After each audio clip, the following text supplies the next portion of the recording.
Sorry, can you, so we're doing the good stuff? So what we'd like to kick off on is what worked. We can, what was good. And we'll move along, so if you could start with just a couple of things. Sure. Yeah, okay. I love the stage setup. For me, that was really good because I was kind of quite, anticipating what was going to happen. I loved the story of the flea and the India stuff, and it was great. And I loved the whiteboard. I felt like that was really good, and the welcome. I've got heaps of other stuff, so I'll let everyone else have a crack, and then if there's extra, I'll come back to us. Yeah, thank you. I think you look fabulous. The way you walked up, like you're sharp. You planted your feet. You marked the stage.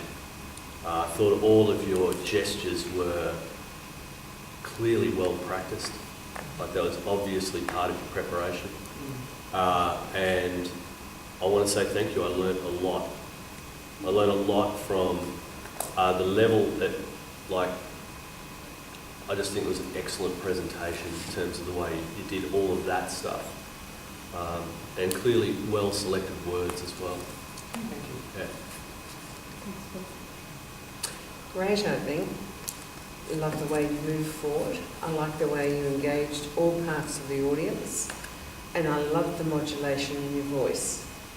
It projected well, and it was just at a tone where I was moving forward to hear, because you have that soft tone. In other speakers sometimes you think, oh, it lacks confidence, but your confidence to me was that you had that tone and drew us in when you were making examples, and the use of your hands and bringing people in by using your hands so well. Great presentation, Liz. You looked sharp, and particularly for the first third, I thought your presence was very, you're connecting with us, you're authentic, you're open, you're very comfortable where you were in your voice and in your body language. You're very warm with us, which was really good. You used some engaging questions, so what do we want our life to look like, which got us interacting and thinking. So even if we weren't saying anything, it was good interaction. And you had a lot of interaction. You had us talking to people next to us. So the interaction structure in it was really, really good as well, I thought, which is really, really important. You had a clear call to action. So you asked us what would happen if we got out of our own way. And you gave us a path with this whole path intelligence. So that was really good as well. And like I thought the central metaphor in there was really strong. So the India travel, your life story. So you were a consultant, you weren't completely happy. That was a hard one for me, and I thought when you got into that was really good. Yeah, I'll make another comment about that in the second half as well. But I thought that you're a consultant, you weren't happy, you stopped off you were listening to the Anthony Robbins tapes, you stopped off to the temple, you had those experiences. And then the metaphor of the flea and the glass ceiling. I thought that was really, really strong. Do you want to comment on what worked for you? Hang on, what about Tanya? Okay, we're still coming round. Okay. Yes. So we'll come back to your positives. Oh, yeah. I'll come back, I think maybe go through. Okay, Tanya. Okay, so sorry, just to do this. If you want me to be in this, can we swap seats? Oh, yes. Because I can't get this seat in there. That's No, what I was that's trying to do. that's fine, I don't need to be there. Right. So I agree with what everyone said. I thought the use of your voice was really powerful. Okay. And the way that you used it so that we were doing the thing. So I thought that was great. It's a real strength. And what I really liked about what you did, the story was fantastic and everything, was the way that you kept engaging us. Like I don't know if you were conscious of doing it almost every 7 bits of thing that you presented, that you got us doing something else, and that was probably not even conscious. I don't know. So about every 7 minutes, if I'm running something, about every 7 minutes, I'll change the activity because that's about as long as we can do it. So if you were consciously doing it, that was great. If you were unconsciously doing that, just keep doing it. It wasn't 7 minutes, but it's like every 7 things that you tell us, you get us to do I something. suppose it's a bit like uni students when you've got there and Yeah. somebody said you've got to be doing something, otherwise they're just not in it. You know, so I think some of it's unconscious Yeah.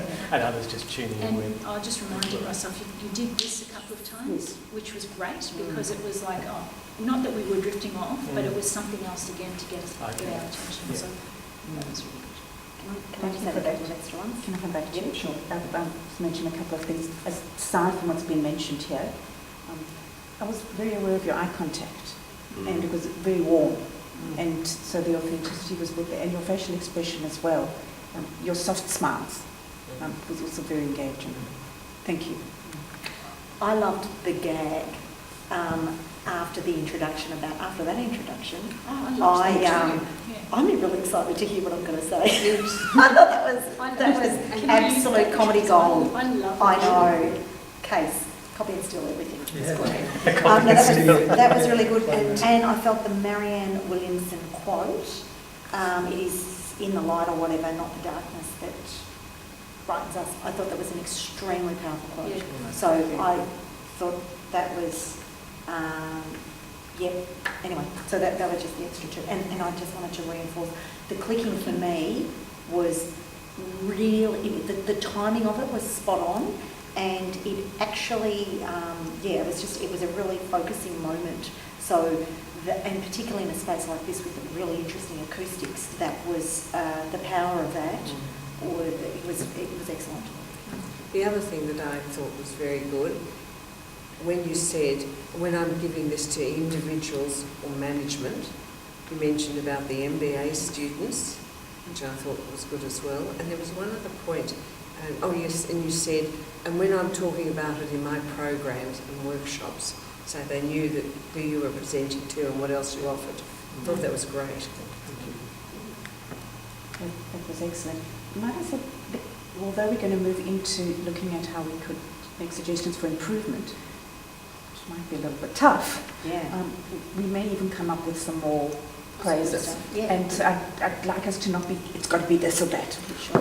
One thing is, before we do that, I just want to acknowledge everyone here, because there's been different things, like the standing in the beginning, that came from you when you first did yours. So I never used to do that. I just walked straight up and start talking. So today, I've never done these in this form, and that's why part of it was playing and just throwing together and seeing. I know for me there were parts that felt like work, other parts just went too long and just didn't feel right. And it's also the production bits, that over time. But there's been little things, some things Tanya said and other things. So just trying to throw it all together. And some of it has been unconscious, and others have actually been, just, okay, let me try this and just see, does it work? How can I fit it in? So thank you. I got the feeling that, gee, you've done this so often, it just flows so smoothly. And to hear you say that you haven't done it before, credit to you then, Les. It was excellent. You have first time. You look like you belong there. Yeah. That Yes, was, that's it very good. wasn't, Yeah. it didn't seem like I'm doing a presentation. It was, I belong here and you're clearly belonging there to listen to me. That was the impression Okay. that I. Thank you. And I know that it's distracting to have the video, and I really appreciate that you kept trying to include me, even though I was sitting over to the side. I didn't notice that. Very much so. Okay.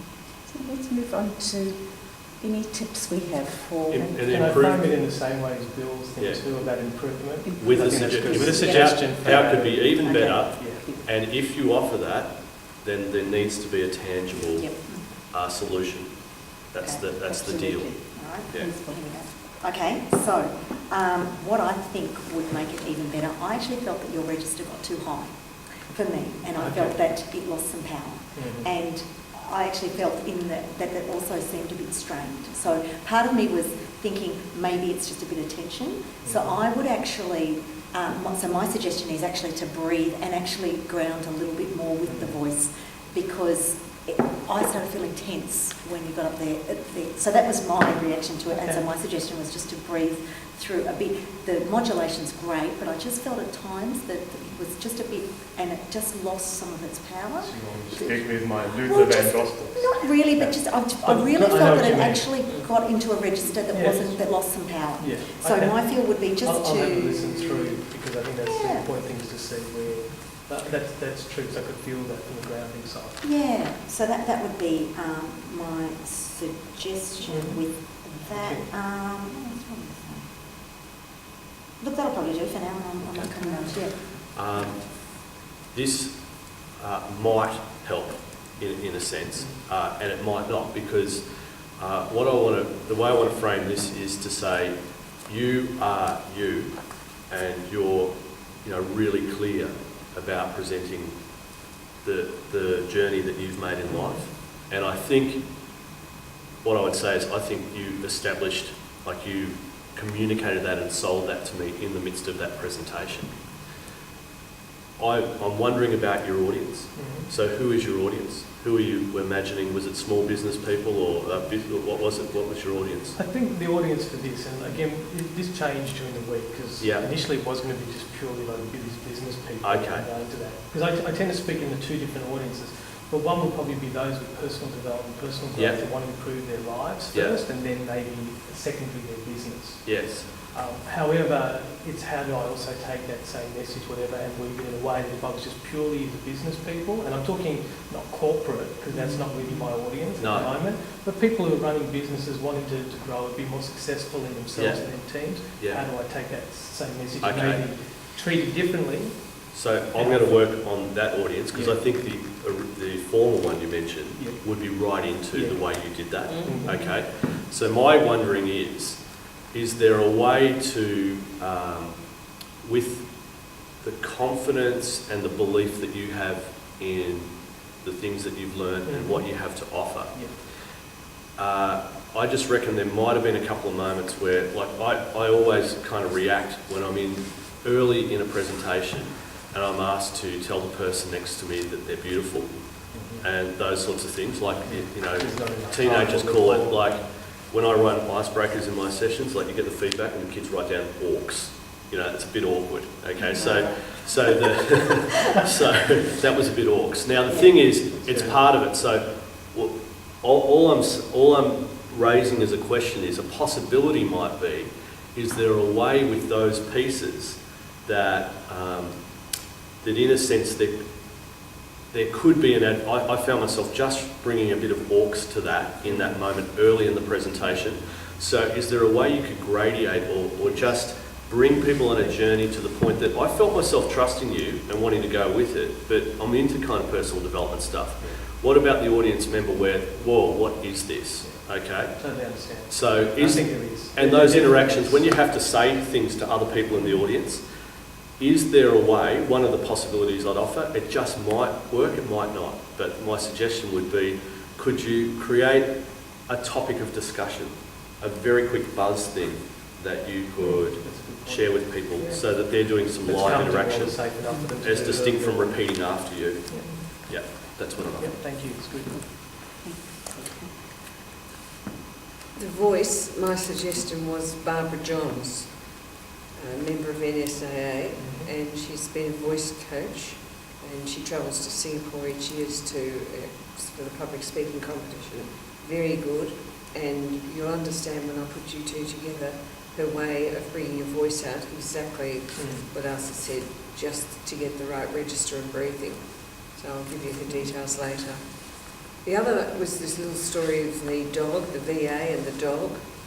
I would, rather than saying ones and twos, and what happens when the dog wants to do what every good dog would do outdoors, without saying it. It's only a small thing, but to me that grated. The rest of it was so professional, just would bring back on that. And there was one other reference that I thought, when you said about the diarrhoea, I would say, and did what every traveller does, and just go touch your tummy and perhaps a frown.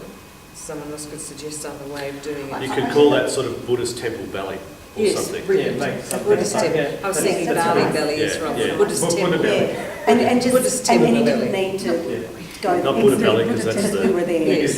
and then it was a little overshare. Yeah. So I could share with you about that story because it continued on to Bangkok afterwards. Believe me. And I just think that lightens it. It does, yeah. And lets them use their thinking powers. They might think number ones and twos when you just said what every good dog does outdoors. Yes. That's good, thanks. I've got 3 areas of suggestion: structure, presence, and purpose. So structure, I felt that the heart of your talk, the bit that really engaged me, is when you started talking about when you were a consultant, you weren't fulfilled, you started listening to the Anthony Robbins tapes, you stopped off to go to the Buddhist temple because that called to you. I'd move that right up to the start, because that's a hard bit, that's a bit that engages us emotionally. So that's number 1 suggestion. Number 2 is in terms of the structure, with this kind of seminar workshop type speech, there's a sort of a standard structure. So there's a promise of the talk, this is what we're here for today. There's the engaging questions, do you want to achieve this? Then you get into your credentials, just a quick summary of, this is who I am, this is what I've achieved. Then the story, like we've just talked about, which is a great bio story. So I think just tightening up that structure will get people on board and engaged much more quickly. So. And that's great. I think with this, I've taken bits out, like even the ending bit I wouldn't have it, that would be at the end of 50 minutes, 60, and there'd be the content, there'd be more about the program, there'd be a bit more the ride about me. And so there's those things. So in trying to put this and have an end as well, that kind of text. But that story is what engages us emotionally. Yeah. So that's So Lou calls that moving it forward. It's called a cold opening, where you go straight into the story, and then just flip it so that your introduction and your credentials come straight after that. Give them a story to start. I suppose the benefit too is you can also close the loop of the story at the end too, and just get back to tie it all up. That's a good suggestion, but I can give you a template, for example, from T. Halbeck, what he uses for his workshops and talks. So it has, number 1, you do this, number 2, number 3, you do that. But it's that warm-up sequence. So you say, look, the big promise today is, look, you're going to feel more connected to the work that you're doing, more meaningful. How many people do want to learn more about that? And if it's the right audience, they'll all be saying, yeah, my God, I want to learn about that. so just tightening up how you get into who you are and what you're about at the start. So that's first thing, structure. Secondly is presence. So I had it was a tale of 2 parts for me, this talk. So when you came onto the stage, I felt your presence. You were so open and warm and engaged, and I felt that I was connecting with the authentic you. But I wasn't connecting with the early content, the statistics in America about depression and things like that. They didn't engage me personally so much. But your presence while you were doing the earlier stuff was really strong. But what I felt was that when you moved to the stuff that really did engage me, your story, the metaphor, the stuff that I felt was really powerful, your presence wasn't as... I didn't feel as connected to you. I felt connected to the content, but not to you. And I felt that you'd moved into more of a presentation mode. Yes. And you were sort of talking about your topic rather than connecting with us, the audience. So it was a bit of a odd experience that now I felt like this is the content I'm really into, but I didn't connect with you as much. Does that make sense? Could I offer? I love that. I love the flip chart. Yeah. And I connected with that as a parent. Sure. Well, I'm just offering my Yeah, sure. It's great to get yours. It's interesting because those 2 bits, and when I look at them, even just when I was practicing them, even now when I think about it, energetically for me, it dropped. Yeah. And I can feel that there's this flatness in there, and I'm just trying to look at ways of how to bring it up and break that, because I felt if I feel that, then they feel that. Yeah. Do you know what I mean? And that may be part of that disconnect. Yeah. So I felt that.